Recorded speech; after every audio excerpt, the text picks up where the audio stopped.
बिस्मिल्लाहिर्रहमानिर्रहीम। अस्सलाम वालेकुम वीवर्स, उम्मीद करती हूँ कि आप खैरियत से होंगे। जी वीवर्स, आज मैं आपके लिए एक ऐसी रेमेडी लेके आई हूँ जो कि हाथों और पाँव की वाइटनिंग। तो वीवर्स, आजकल सर्दियाँ कुछ ज़्यादा हैं जिससे हमारे हाथ और पाँव काफ़ी हद तक ब्लैक हो जाते हैं और हम लोग बहुत ही ज़्यादा टेंशन में आ जाते हैं कि हमारे हाथ और पाँव बहुत ही ब्लैक हो चुके हैं। तो वीवर्स, हम लोग कुछ लोग तो क्रीमें अप्लाई करते हैं कि हमारे हाथ और पाँव वाइट हो जाएं, लेकिन जो क्रीम जैसे ही हम अप्लाई करते हैं तो वो मैल की शक्ल में हमारे हाथों और पाँव पर जम जाती है। हमारे हाथों और पाँव पर क्रीम लगाने के साइड इफ़ेक्ट भी बहुत ज़्यादा हैं। अगर हम लोग क्रीम अपने हाथों और पाँव पर लगाएं तो हमारी हाथों और पाँव की जो वेन्स हैं वो क्लियर नज़र आने लग जाते हैं। तो वीवर्स, अपने हाथ और पाँव मज़ीद ख़राब करने से बेटर है कि हम इजीली अपने घर में एक रेमेडी तैयार कर लें जिसका हमें बेनिफिट भी हो, हमारे हाथ और पाँव भी महफूज रहें। तो वीवर्स, हम चलते हैं आज अपनी रेमेडी की तरफ कि आखिरकार वो हमारी रेमेडी है क्या।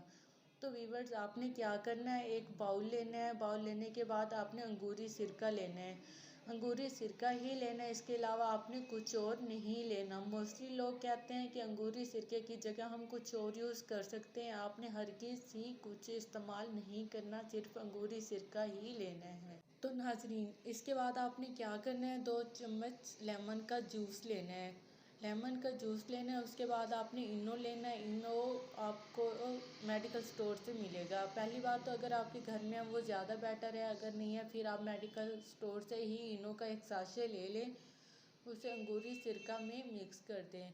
इन तीनों चीज़ों को अच्छी तरह मिक्स कर लें। मिक्स करने के बाद आपने क्या करना है, एक अंडा लेना है। अंडा लेने के बाद आपने उसकी सफ़ेदी अलहदा कर लेनी है। वो जो उसकी सफ़ेदी है वो पहले अंगूरी सिरका वाले बने हुए पेस्ट में ही डाल देनी है। उसके बाद आपने क्या करना है, 1 चम्मच पिसी हुई चीनी लेनी है। इन चीज़ों को आपने अच्छी तरह मिक्स कर लेना है, इसका पेस्ट बना लेना। पेस्ट बनाने के बाद आपने क्या करना है, इस पेस्ट को अपने हाथों और पाँव पर ब्रश की मदद से अप्लाई करना है। आपने अप्लाई कैसे करना है, 3-3 4-4 कोट अपने हाथों और पाँव पर लगाने हैं। आपने इस रेमेडी को एक बार अप्लाई नहीं करना बल्कि बार बार अप्लाई करना है और माशाल्लाह से बहुत ही अच्छी रेमेडी है ये, इसका बहुत ही अच्छा रिज़ल्ट मिलेगा आपको।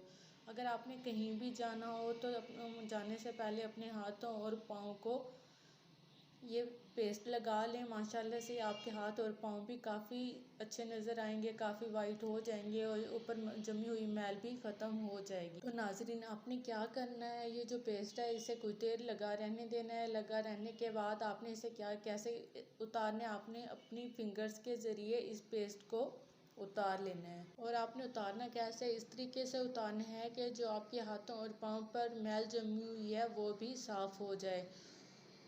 उसके बाद आपने अपने हाथ और पाँव को अच्छी तरह धो लेना है। उसके बाद आपने देखना है कि आपके हाथ और पाँव इस रेमेडी को इस्तेमाल करने से पहले कैसे थे और अब कैसे हैं।